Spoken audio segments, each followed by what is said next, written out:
Tin দেয়ালের কাঠের ঘড়ির কাঁটায় সকাল 10টা বাজলো মাত্র। এখনও পদ্মজা ওঠে না। হেমলতা মেয়েদের রুমে ঢুকেন। পদ্মজা দুহাত ভাঁজ করে ঘুমাচ্ছে। জানালার পর্দা ভেদ করে আসা আলতো রোদ্দুরের স্পর্শে পদ্মজার মসৃণ পাতলা ঠোঁট, ফর্সা ত্বক চিকচিক করছে।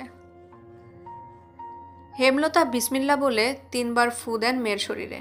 গুরুজনরা বলেন, মায়ের নজর লাগে বেশি। নজর কাটাতে বিসমিল্লা বলে ফু দিতে হয়। হেমলতা আর মায়া লাগছে পদ্মজাকে ঘুম ভাঙাতে। তবুও আদরে গলায় ডাকেন, পদ্ম, এই পদ্ম। পদ্মজার চোখ খুলে মাকে দেখে দ্রুত উঠে বসেন। যেদিন ঘুম থেকে উঠতে দেরি হয় সেদিনই হেমলতা ডেকে তুলেন। পদ্মজা অপরাধী কণ্ঠে প্রশ্ন করল, বেশি দেরি হয়ে গেছে আম্মা? সমস্যা নেই, মুখ ধুয়ে খেতে আয়। পদ্মজা দ্রুত কলপারে গিয়ে ব্রাশ করে মুখ ধৌত করে।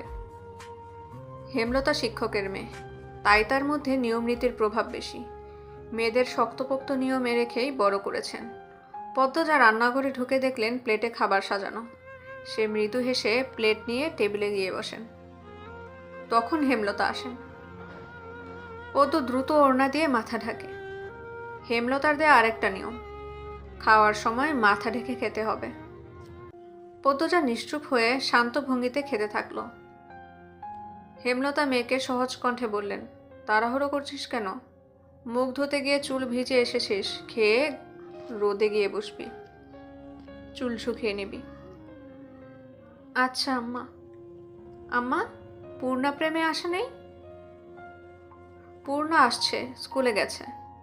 প্রেমা দুপুরে আসবে। আম্মা, আব্বা কবে আসবেন? পদ্মজার প্রশ্নে হেমলতা দাঁড়িয়ে পড়লেন। শুকনো গলায় জবাব দেন, জানি না, খাওয়ার সময় কথা বলতে নেই। হেমলতা চলে যেতেই পদ্মজার চোখে টুপ করে এক ফোঁটা জল পড়তে থাকলো। পদ্মজা দ্রুত হাতের উল্টো পাশ দিয়ে চোখের জল মোছে। পদ্মজার জীবনে জন্মদাতা আছে ঠিকই, কিন্তু জন্মদাতার আদর নেই। সে জানে না তার দোষ কি, কেন নিজের বাবা বাকি বোনদের আদর করলেও তাকে করে না, কথা অবধিও বলেন না। 2-1বার মাকে জিজ্ঞেস করেছে সে, আমি কি তোমাদের সত্যিকারের মেয়ে আম্মা? সন্তান হয় না বলে কি দত্তক এনেছিলে? আব্বা কেন আমাকে এত অবহেলা করেন? ও আম্মা বলো না। হেমলতা তখন নিশ্চুপ থাকেন। অনেকক্ষণ পর বলেন, তুই আমার গর্ভের সন্তান।